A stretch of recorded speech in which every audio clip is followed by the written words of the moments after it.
So unless if you've been living under a rock, then you are probably well aware that life feels very unstable for average Americans right now. I'm mainly talking to people in the Western, side of the world, the USA, Canada, UK, Australia, mainly like those countries. The number one theme that I keep seeing from people is the fact that life feels more unstable, right?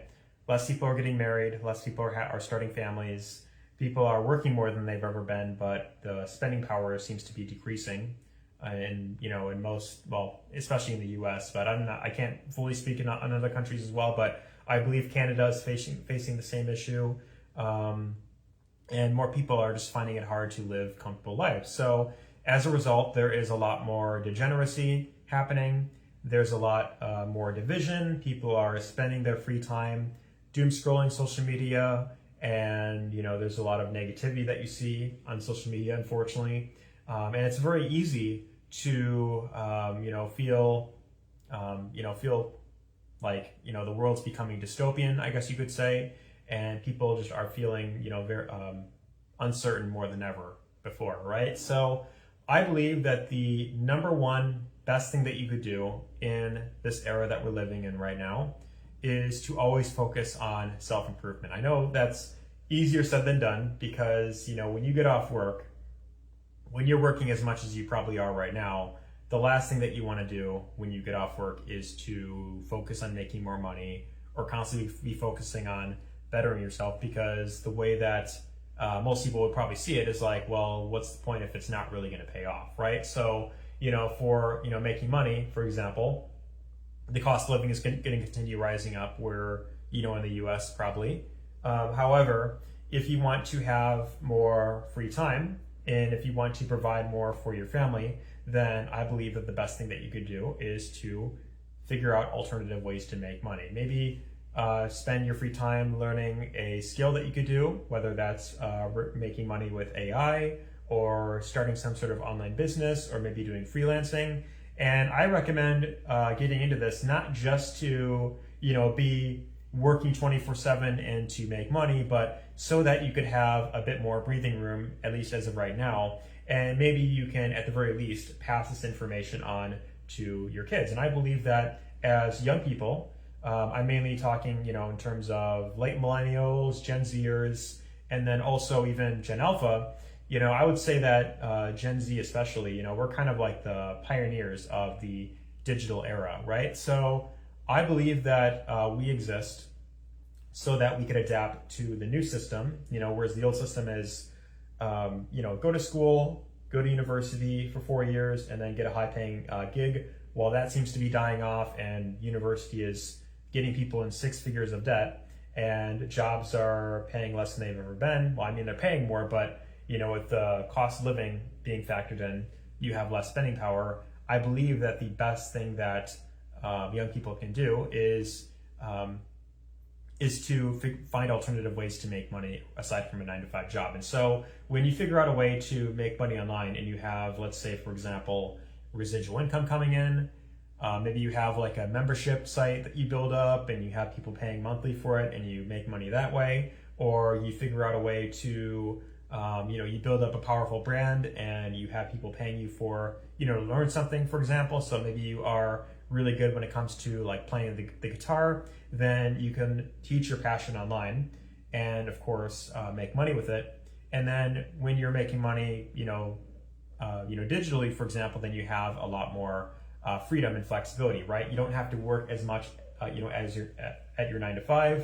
If you're making like a couple extra $100 per month on the side, maybe you don't have total freedom yet, or maybe you get to a point where you're making, full-time income, but you don't really have, maybe you're not able to go all in with the business right away, but at the very least, you have that as a nest in case if anything happens to your job.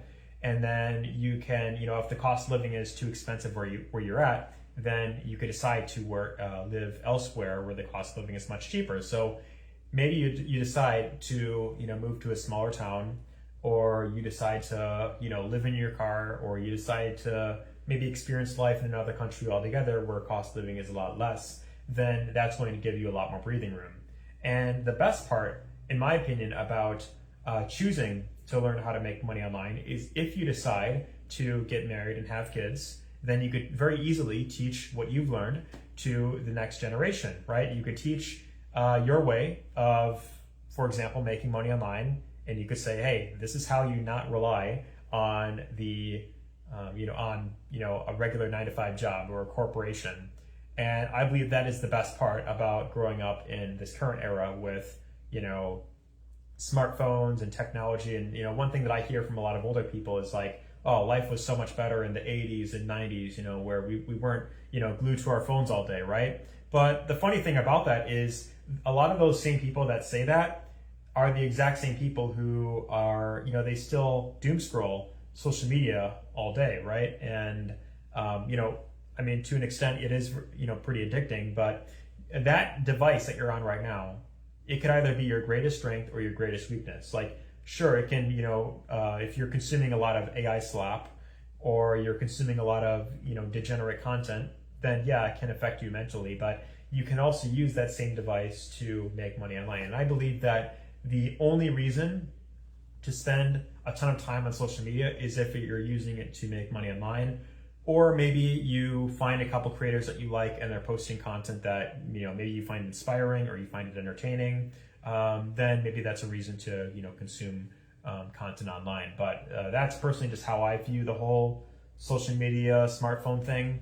Is you want to be very specific with the type of content that you consume. So a lot of people will consume, political content, or they'll consume a lot of content, that's kind of like dividing people, where it's like, oh, if you, it's like there's content talking about like men versus women, that whole divide that we have right now.